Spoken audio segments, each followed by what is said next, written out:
नमस्कार, बहुत स्वागत आप सभी का। आप देख रहे हैं जी मध्य प्रदेश छत्तीसगढ़। आपके साथ मैं हूं प्रिया सिन्हा। मध्य प्रदेश बोर्ड की परीक्षा का रिजल्ट 29 अप्रैल को जारी होगा। आपको बताते चले कि माध्यमिक शिक्षा मंडल ने रिजल्ट तारीख का ऐलान कर दिया है और इसके अनुसार 10वीं और 12वीं का रिजल्ट जो है वो 29 अप्रैल को दोपहर के 1 बजे जारी होगा।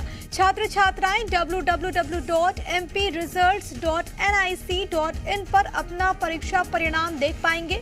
इस बार 18 लाख से ज्यादा छात्र परीक्षा में शामिल हुए थे और सबकी निगाहें इस बात पर थी कि आखिरकार परीक्षाएं जो उन्होंने दी हैं उनका रिजल्ट कब आउट होगा। लेकिन आपको हम इस वक्त की सबसे बड़ी खबर बता रहे हैं। छात्रों के लिए सबसे बड़ी खबर है कि आपके रिजल्ट 29 अप्रैल को आउट होंगे, यानी कि 29 अप्रैल को 10वीं और 12वीं की परीक्षा के रिजल्ट जारी होंगे।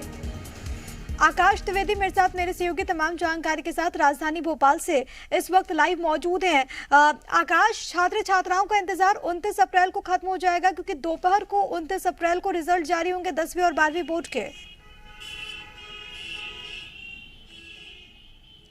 बिल्कुल, 10वीं और 12वीं के रिजल्ट यानी कि हाई स्कूल और हायर सेकेंडरी के जो रिजल्ट्स हैं वो 29 अप्रैल को प्रिया जारी होंगे।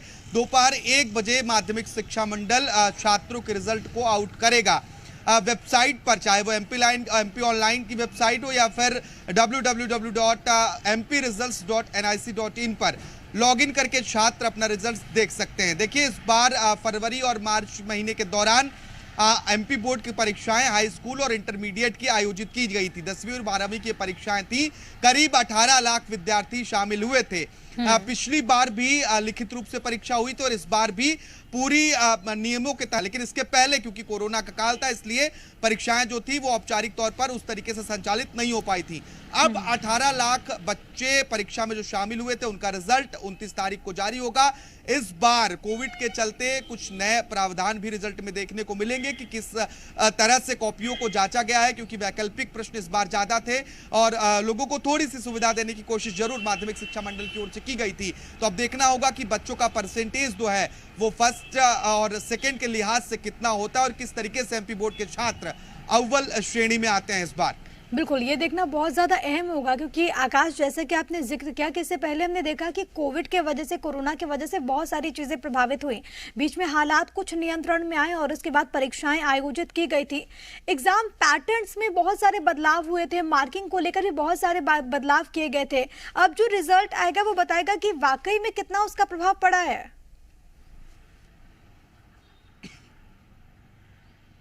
देखिए, इस बार की जो कॉपियां चेक की गई हैं माध्यमिक शिक्षा मंडल द्वारा, उसमें खास तौर पर यह ध्यान रखा गया है कि जो बच्चे बहुत ज्यादा नंबर पाने वाले हैं या फिर जो बच्चे फेल हुए हैं उनकी कॉपियों को पहले ही दोबारा जांच लिया गया है। यानी कि कहीं कोई त्रुटि हुई है, जैसे जो बच्चा सबसे ज्यादा अंक प्राप्त करने वाला है उसके नंबरों को दोबारा जोड़ा गया है। दोबारा इस तरह की कॉपियां चेक की गई हैं कि कहीं किसी प्रकार की त्रुटि ना हो।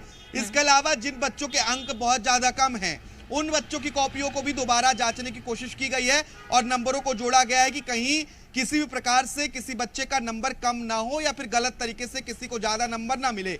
पारदर्शिता रखने की कोशिश इस बार माध्यमिक शिक्षा मंडल की ओर से अधिक किया गया है, क्योंकि इस बार का जो परीक्षा था, बीच में कोविड का भी दौर रहा दूसरी लहर के दौरान और बीच में और कोरोना आया, तो इसलिए बच्चे जो नहीं पढ़ पाए थे उनके लिए भी वैकल्पिक प्रश्नों के माध्यम से सुविधा देने की कोशिश की गई थी और जो लिखित प्रश्न है उनमें थोड़ी सी कमी लाने की कोशिश की गई थी। तो अब ये देखना होगा जो इस बार नए तरीके से कॉपियां जांची गई हैं, कॉपियां चेक की गई हैं, इसके बाद क्या इंपैक्ट दिखाई देता है और कितने बच्चे प्रथम श्रेणी से उत्तीर्ण कर रहे हैं और कितने बच्चे द्वितीय श्रेणी में आ रहे हैं, क्या परसेंटेज इस बार मध्य प्रदेश बोर्ड का रहने वाला है।